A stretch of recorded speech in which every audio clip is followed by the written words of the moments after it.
hadi Rasulillah tawassalna bi bismillah wa bil hadi Rasulillah wa kulli mujahidilillah bi ahlil badri ya Allah wa kulli mujahidilillah bi ahlil badri ya Allah. Assalamualaikum warahmatullahi wabarakatuh. Waalaikumsalam warahmatullahi Alhamdulillahi wa kafa wassalatu wassalamu ala sayyidina Muhammadinil Mustafa wa ala alihi wa ashabihi ahli sidqi wal wafa amma ba'd. Puji syukur kepada Allah Subhanahu wa taala, kita panjatkan salawat serta salam kepada Rasulullah sallallahu alaihi wasallam kita sampaikan. Alhamdulillah, berkat nikmat dari Allah kita kembali dipertemukan, dan tentunya para pemirsa TVRI DKI Jakarta dimanapun Anda berada, senang sekali rasanya saya Bang Ozan bisa kembali menyapa pemirsa semuanya masih dalam program kesayangan kita Jelang Iftar, di mana kita akan sama-sama berdiskusi bersama narasumber kita, menemani pemirsa sebelum berbuka puasa. Kita menggali ilmu, ya, wawasan pengetahuan berkaitan dengan Islam, dengan fadilah keutamaan Ramadan dan sebagainya. Banyak ilmu yang kita akan dapatkan. Dan bersama kita, alhamdulillah, sudah ada narasumber yang sangat kompeten. Yang pertama kita hadirkan narasumber kita, yaitu beliau merupakan dai nasional, pengisi acara di berbagai stasiun televisi, dan beliau juga merupakan komisaris Al Malik Travel, ya. Langsung saja kita sapa narasumber kita, Ustadz Muhammad Subki Al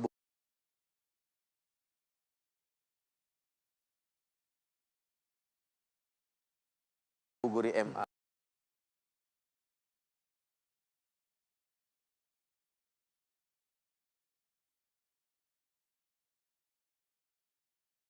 Atau Ustadz Subki Al Buguri. Assalamualaikum Ustadz. Waalaikumsalam warahmatullahi wabarakatuh. Sehat Ustadz? Alhamdulillah. Sekarang kayak jeruk nih Ustadz, oren-oren nih. Insya Allah. Baik, ya, narasumber kita yang berikutnya, beliau juga merupakan Kepala Program Studi Magister Ilmu Al-Quran dan Tafsir Universitas PT IKI Jakarta, Al-Ustadz Dr. Abdul Mu'id Nawawi MA. Assalamualaikum Ustadz. Waalaikumsalam warahmatullahi wabarakatuh. Sehat Ustadz? Alhamdulillah. Alhamdulillah, Masya Allah. Terima kasih Ustadz Subki, Ustadz Mu'id udah hadir ya di Jelang Iftar. Insya Allah kita akan berdiskusi bersama, dan tema kita pada episode kali ini yaitu tentang puasa di era scroll, menahan lapar atau jempol. Nah ini nih Ustadz, tantangan kita ya di era sekarang ini. Kadang ngabuburitnya anak-anak milenial, ya, bahkan gak cuma milenial, mungkin ya ibu-ibu gitu ya, kalau mungkin udah kelar masak ini lebih asik scrolling ini Ustadz. Bagaimana Ustadz Subki terkait tantangan puasa di era sosial media atau di era scrolling ini? Jadi menahan lapar atau menahan jempol, ini bagaimana nih Ustadz? Silakan Ustadz. Ya. Ya, baik Pak Prof, mahasiswa biasanya presentasi Duluan. Bismillah, alhamdulillah, wassalatu wassalamu ala sayyidina Rasulillah, amma ba'du. Ya, mungkin saya akan mengembalikan kepada definisi awal dari puasa. Puasa kan lughatan atau secara etimologi al-imsak, ya. Itu kalau di dalam ayat kan inni nadartu lirrahmani sauman. Kata saum di sini adalah imsakan anil kalam. Artinya menahan. Jadi kalau dia menahan, dan dalam definisi terminologinya ya disebutkan sebagai al-imsak anil muftirat atau anil mufattirat min tulu'il fajri ila ghurubis syamsi ma'an niyah. Jadi dia menahan. Ya, dia menahan di sini kan minal mubtilat, dari yang membatalkan semuanya. Ya, makan, minum, dan termasuk juga ya mungkin jempol. Tapi kalau putrinya beliau katanya bukan jempol, Jempol, ini. jari. Ya jari lah. Telunjuk. Gitu. Ini juga ya, apalagi misalnya dengan itu dia like atau dia misalnya membuat hate comment mungkin ya, atau membuli kan bisa juga. Ya waktu dia bilang, wah ini mah misal orang posting lagi buka puasa bersama, wah ini mah ria. Padahal kita kan nggak tahu hati orang seperti apa. Dia sudah menghakimi duluan, seolah-olah dia yang paling tahu bahwa orang itu ria. Padahal Rini Ustaz. Oh iya. Ria tetangganya gitu kan. Nah, maka dari situlah ya kita ngembaliin lagi nih bahwa puasa itu adalah al-imsak. Awalnya menahan dari semua yang mencederai nilai keutamaan dan fadilah daripada puasa itu sendiri, ya. Dan ya malahan kalau kita lihat seperti Al-Imam Malik wa huwa imamu ahlil Madinah, karena idza dakhala Ramadan, kalau udah masuk Ramadan, taraka majalisal ilm wa taraka suhub. Ya, apa kesibukan dia kemudian selanjutnya adalah fahamal al-masahib, ya, wa it'amut ta'am, mengambil mushaf dan memberi makan orang lain. Artinya melakukan sesuatu yang bermanfaat. Masya Tapi Allah. kalau jempolnya itu bermanfaat, ya dia jinjing makanan berbuka, ya itu nggak usah ditahan itu, malah harus Berikan. diberi apa disupport dan dilaksanakan. Gitu. Baik, terima kasih Ustadz atas penjelasannya. Jadi bagaimana ketika kita berpuasa ya para pemirsa, tentu bukan hanya kita menahan lapar dan dahaga, tapi kita juga dipuasakan, dalam artian jangan sampai waktu kita terbuang sia-sia dengan menghabiskan untuk hal yang sia-sia gitu Ustadz ya. Baik, kita pindah ke Ustadz Mu'id nih. Ustadz, lalu apakah waktu yang kita gunakan untuk scrolling gitu ya, untuk membuka sosmed itu akan berpengaruh terhadap pahala puasa seseorang? Silakan Ustadz. Ya. Begini ya, memang dipahami bahwa Ramadan itu masa-masa pahala kita itu dilipat gandakan. Tetapi bukan hanya itu bulan Ramadan. Ramadan itu juga adalah waktunya kita sekolah, mengasah diri. Ya, mengasah diri. Makanya ada seorang ulama, kalau nggak salah, Hasan al-Banna, menyebut Ramadan itu dengan madrasatus shaum, sekolah. Ya, sekolah. Jadi saya ingin mengatakan begini, tidak menutup kemungkinan ketika kita scrolling yang baik-baik, itu pahala ada. Pahala ada. Tetapi barangkali masih lebih besar pahalanya kalau kita melakukan zikir, kita mengaji, itu masih lebih besar pahalanya. Tapi tidak menutup kemungkinan juga. Ya. Hanya saja ada bagian yang tidak bisa hadir di dalam scrolling-scrolling itu, yaitu mengasah diri, melatih jiwa. Kenapa? Melatih jiwa itu butuh waktu, butuh ketenangan, butuh kontemplasi, ya, butuh kekhusyuan. Orang nggak bisa khusyuk dengan scrolling, nggak bisa. Karena scrolling itu berarti selalu cepat, selalu instan. Kan tidak ada scrolling itu yang lama 1 jam gitu melototin, tidak. Dia pasti berapa detik ganti, berapa detik ganti. Itu kemudian membuat kita kesulitan fokus pada satu hal. Sedangkan Ramadan itu memang harus fokus pada satu hal. Itu persoalannya. Iya, Masya Allah. Baik, Ustadz, tahan dulu, kita akan lanjutkan lagi nanti. Dia seru ya, semakin seru tentunya pembahasan kita. Untuk itu para pemirsa jangan kemana-mana, tetaplah bersama kami hanya di Jelang Iftar.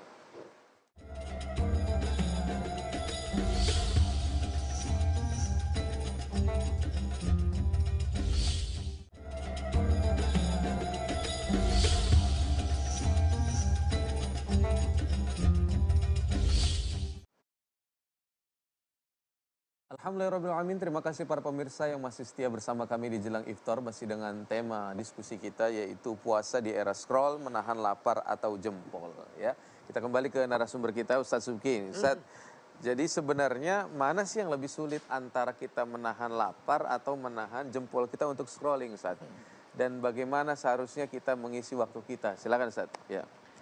Ya, sebenarnya tergantung ditanya kepada siapa ya. Karena saya sampai saat ini masih sering melihat orang sholat Jumat itu dia main game. Kalau anak kecil saya maklum ya. Ini ada orang yang seharusnya dia udah akil balik gitu. Bolak-balik malah Ustadz. Kita mau negor, kita nyempala Jumat lahu ya kan. Tapi kita nggak tegur, seru kelihatannya gitu kan. Nah di sini khusyuk banget ya. Nah itu aja berarti orang belum memahami esensinya. Jadi tergantung kepada siapa sih. Mungkin kalau orang-orang yang keimanannya, ini kan sekali lagi puasa itu kan yang dipanggil orang yang beriman kan. Iya. Tergantung kekuatan dia kepada keimanannya. Sejauh itu pula dia bisa menguasai atau menahan dirinya dari yang membatalkan. Termasuk ya walaupun ya mungkin ada ulama, ya saya lihat katanya sebenarnya handphone ini lebih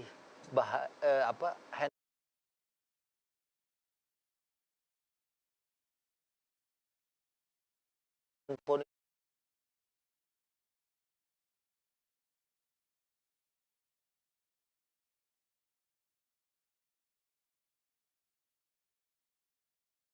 ini disejajarkan dengan khamr. Ada yang bilang begitu. Oh gitu. Ya kalau di dalam Al-Qur'an kan ada wa manafi'ul linnas. Khamr itu kan di dalam ayat gitu. Wa yas'alunaka 'anil khamri wal maisir qul fihima ismun kabir wa manafi'ul linnas. Terus dikunci lagi itsmuhuma akbar min naf'ihima. Saya lihat di media sosial ya ada ulama sampai yang saya bilang wa manafi'ul linnas, ada manfaatnya juga. Siapa bilang nggak ada manfaatnya? Itu banyak manfaatnya. Nah, maka ya di sini kita cermat, kita bijak ya, karena kita sendiri gitu ya. Makanya ulama dulu kan kita suruh baca Quran itu dari mushaf, jangan dari HP. Karena kalau dari HP itu pasti akan terpecah. Kita baca kelihatan orang WA. Akhirnya bacanya satu ayat, menjawab WA-nya tuh 7 WA yang kita bawa. Jadinya nanti tidak berimbang. Nah, jadi di sini memang yang dikehendaki sih oleh agama ya ingin tadi seperti Prof Muhid mengatakan sebagai satu madrasah siam, madrasah Ramadan, ya supaya kita di akhir atau di penghujung Ramadan itu menjadi sosok manusia yang muttaqin. Dan kita tahu wal aqibatul taqwa, kesudahan yang baik pasti untuk orang-orang yang bertakwa, maka kita berusaha sekeras mungkin. Ada orang yang mungkin susah menahan lapar haus, ya, karena saya ketemu juga ya orang bilang gitu. Tapi ada yang jauh lebih sulit saat dia mengendalikan keinginan dirinya untuk scrolling sehingga waktunya habis ya tanpa nilai atau tanpa pahala dari sisi Allah Subhanahu wa taala. Lalu bagaimana Ustaz? Bagaimana kita mengisi waktu-waktu di bulan Ramadan ini dengan mungkin ada yang scrolling ya tadi yang sudah disampaikan oleh Suki gitu ya. Tapi bagaimana kita mengisi dengan hal yang positif gitu Ustaz, agar tetap dalam kita menjalani ibadah puasa ini kita menjadikan banyak kebaikan yang kita lakukan, atau bagaimana media sosial ini sebagai sarana kebaikan yang bisa kita lakukan, bukan hanya sekedar hiburan gitu Ustaz. Jadi nilai manfaatnya, anfa'umnya itu tadi ya, nilai manfaatnya itu jauh lebih besar. Bagaimana tipsnya? Silakan Ustaz. Ya. Ya begini, kita tidak bisa menolak bahwa media sosial itu adalah salah satu media dakwah yang selain efektif, dia punya jangkauan yang sangat luas dan punya segmen tersendiri. Ya, punya segmen tersendiri. Sebagai dai tentu saja keliru kalau tidak memasuki segmen itu, karena kalau tidak dimasuki akan dimasuki oleh orang lain yang mungkin akan memberikan hal-hal yang buruk. Itu keliru tentu saja, keliru kalau tidak masuk ke situ. Tetapi kalau pas masuk Ramadan malah sibuk untuk scrolling misalnya, itu problem. Misalnya kita adalah dai, kita punya kebiasaan rutinitas itu menyampaikan dakwah lewat media sosial. Tetapi akan tidak bijak apabila kita melakukannya pada bulan Ramadan. Bukankah kita bisa melakukannya sebelum bulan Ramadan? Kita misalnya bikin 30 atau 40 materi ya, konten, kemudian di bulan Ramadan kita tinggal hanya menguploadnya saja. Kita lebih sibuk untuk baca Quran, kita mengaji, kita berzikir. Itu kita lakukan karena bulan Ramadan itu sesungguhnya bulan orang diam, bukan bulan orang aktif. Makanya terminologi Ramadan itu seperti iktikaf. Iktikaf itu artinya diam kan. Kalau banyak bergerak, iktikafnya batal. Kemudian imsak itu diam. Puasa itu juga diam. Mungkin kita orang-orang seperti saya itu mengenal ada pause ya, kalau lagi mencet memplay sebuah ya, media gitu, kemudian kita video pause itu aja berhenti kan. Tahan, Pause itu berhenti. Nah, kalau kita kebanyakan gaya pada bulan Ramadan itu tidak sama dengan spiritnya Ramadan. Ya, kita butuh mengisi, itu charging pada waktu Ramadan itu. Coba kalau ada handphone kalau dicas tapi banyak goyang, meninggalkan kabelnya, itu pasti tidak akan maksimal chargingnya. Nah, saya pikir kita lebih bijak tetapi tidak mengatakan tidak ada gunanya, pasti ada gunanya. Oh gitu ya, Masya Allah. Baik, terima kasih Ustaz. Jadi intinya adalah bagaimana kita tetap menjaga diri kita ya dari sesuatu yang mungkin tidak bermanfaat, tapi kita isi dengan nilai-nilai manfaat gitu Ustaz ya, agar puasa yang kita jalani itu lebih bermakna gitu ya para pemirsa. Jadi ini tips yang sangat bagus. Mungkin ke Ustaz Subki kembali ya. Jadi kalau kembali kepada tadi ya, antara kita scrolling dan juga kita menahan lapar atau menahan jempol Ustaz. Jadi sebenarnya ketika orang itu mungkin Ustaz ya, secara lisan dia tidak gibah, secara lisan dia tidak membuli dan sebagainya. Tapi secara jempol jari ini di sosmed, oh itu dia menjadi ibaratnya ketua gengnya haters lah. Nah itu bagaimana Ustaz? Apakah berpengaruh terhadap nilai puasanya atau bagaimana? Silakan. Ya, itu pasti hukumnya sama ya. Ya. Pasti hukumnya sama. Tapi saya menarik tadi apa yang disampaikan oleh Prof. Muid ya. Menjadi bulan diam, kontemplasi. Kayaknya ya, kalau 10 hari kita tanpa handphone, hidup apa enggak gitu ya kan.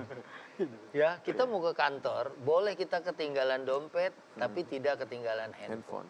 Seolah-olah kita sudah seperti kena candu. Ya kayaknya enggak, ini ada berita apa nih? Kadang-kadang kan itu berita memang cepet ya. Sekarang kalau kita kehilangan dompet, nggak akan kita balik lagi. Karena dompet kita udah ada di handphone kita juga kan. Sekarang pembelian tuh banyak non tunai juga gitu, digital. Malah di dompet misalnya cash sekarang orang nggak terlalu banyak bawa gitu kan. Nah saya kepikir tadi kalau di Ramadan ini kita benar-benar puasa juga, itu kira-kira kita sanggup nggak ya untuk bisa puasa? Ya karena tadi Imam Az-Zuhri, ya kan, kemudian Imam Malik, Sofyan As-Sauri, itu mereka sama-sama meninggalkan majelis mereka untuk kemudian dia benar-benar fokus kepada bagaimana meraih kemuliaan Ramadan. Jadi kalau pada masa itu mungkin aktivitas ngajar itu adalah sama seperti aktivitas keseharian kita, mengaca kepada apa yang dilakukan oleh mereka. Kayaknya emang perlu dicoba ini ya. Perlu dicoba, ya setidaknya tadi misalnya itikaf, kan diem dia 10 hari. Nggak boleh keluar kecuali yang darurah. Ya, darurat yang benar-benar dia misalnya liqada'il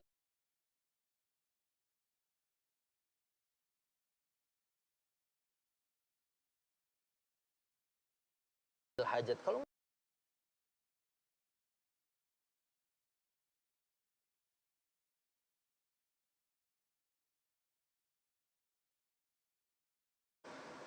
sampai ila hadid tamam, sampai pada kesempurnaan, dalam batasan kesempurnaan manusia tentunya. Iya, baik Ustadz, nanti kita akan lanjutkan kembali. Para pemirsa jangan kemana-mana, tetaplah bersama kami hanya di Jelang Iftar.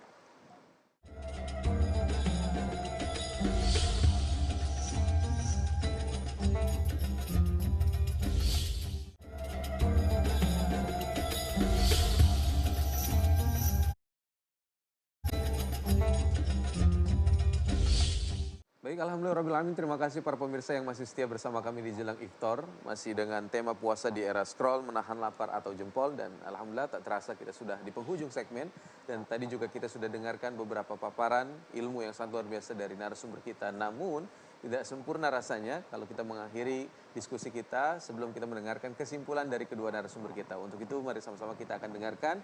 Mungkin yang pertama kita akan dengarkan kesimpulan dari guru kita Ustadz Subki. Ustadz Subki mohon izin untuk bisa memberikan kesimpulan. Silakan Ustadz.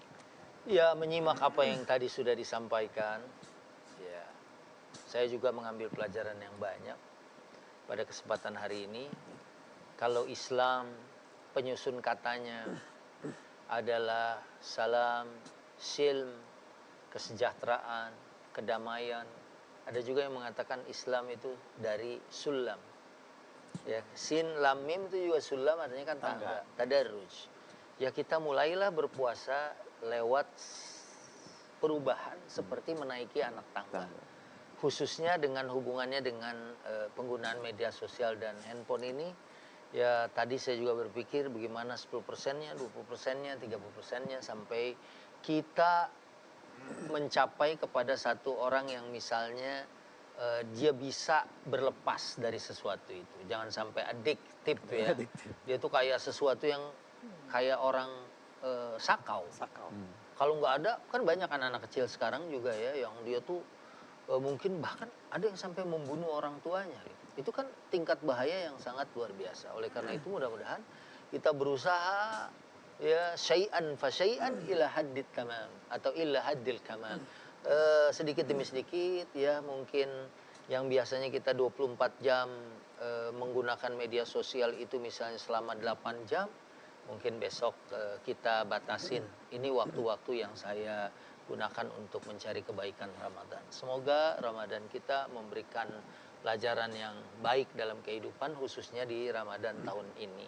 Amin ya rabbal alamin. Terima kasih Ustaz Suki atas kesimpulannya. Mungkin kesimpulan berikutnya Ustaz Mu'id. Mohon izin Ustaz, silakan Ustaz. Ya, terima kasih. Di kampung saya di Sulawesi Selatan ada tradisi orang kalau masuk Ramadan mereka mencat rumah. Mencat rumah. Ini bukan sekedar persiapan untuk Lebaran. Karena biasanya Lebaran itu ada rumahnya terlihat lebih baik.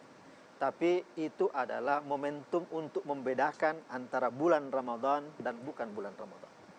Jadi harus ada yang berbeda ketika terjadi bulan Ramadan. Ini bukan persoalan fisik, tapi persoalan mental, kita sedang bersiap untuk memasuki bulan Ramadan. Karena itulah dalam tradisi kita banyak tradisi. Misalnya ada orang ziarah kubur sebelum Ramadan. Ada orang baca-baca doa-doa sebelum Ramadan. Kenapa? Ya karena itu sungguhnya bukan bahwa ada apa-apa, tapi ingin mengatakan ini sesuatu yang berbeda. Karena itu alangkah baiknya kita benar-benar menjadi manusia yang berbeda. Paling tidak sebulan itu. Termasuk dalam kebiasaan scrolling tadi. Ya, kita berbeda. Tidak sebanyak scrolling kita di luar bulan suci Ramadan. Mungkin seperti itu. Agar berkah Ramadan benar-benar menjangkau kita semua. Amin ya rabbal alamin. Masya Allah. Terima kasih Ustadz atas kesimpulannya. Para pemirsa, alhamdulillah kita sudah mendengarkan ya beberapa ilmu ya, dan banyak sekali ilmu dan kesimpulan tadi dari kedua narasumber kita. Intinya adalah bagaimana kita bisa mengisi waktu kita di bulan Ramadan ini dengan sebaik-baiknya, karena Nabi telah menyampaikan min husni islamil mar'i tarku ma la ya'ni. Di antara tanda baiknya seorang muslim adalah bagaimana ia mampu meninggalkan perkara yang tidak berguna. Mudah-mudahan kita bisa mengisi Ramadan ini dengan hal-hal yang berguna sehingga puasa kita menjadi puasa yang berkualitas dan nilai ketakwaan kita juga semakin meningkat dan semakin berada pada level di atas. Baik, untuk itu saya ucapkan terima kasih Ustaz Suki, terima kasih Ustaz Abdul Mu'id. Insyaallah kita akan silaturahim lagi pada episode yang lainnya ya insyaallah. Dan para pemirsa, saya Bang Ozan dan seluruh kru yang bertugas mohon undur diri dari hadapan Anda. Insyaallah kita akan berjumpa kembali pada episode berikutnya. Billahi taufiq wal hidayah. Wassalamualaikum warahmatullahi wabarakatuh. Waalaikumsalam warahmatullahi wabarakatuh. Ya, syukran Ustaz. Allahumma shalli. صلاة الله سلام الله على طه رسول الله صلاة الله سلام الله على ياسين حبيب الله صلاة الله سلام الله إلهي سلم الأمة من الآفات والنقمة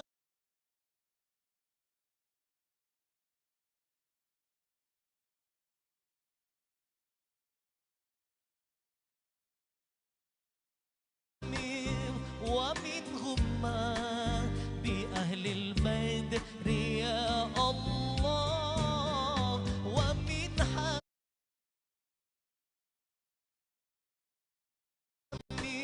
ومن غمة بأهل البدر يا الله صلاة الله سلام الله رسول الله صلاة الله سلام الله على ياسين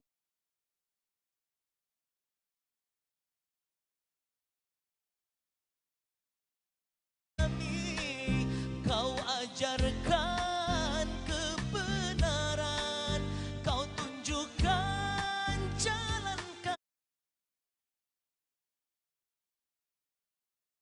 kami, kau tebarkan kasih sayang, salam solawat untukmu ya Rasul, ku rindukan syafaatmu, salam solawat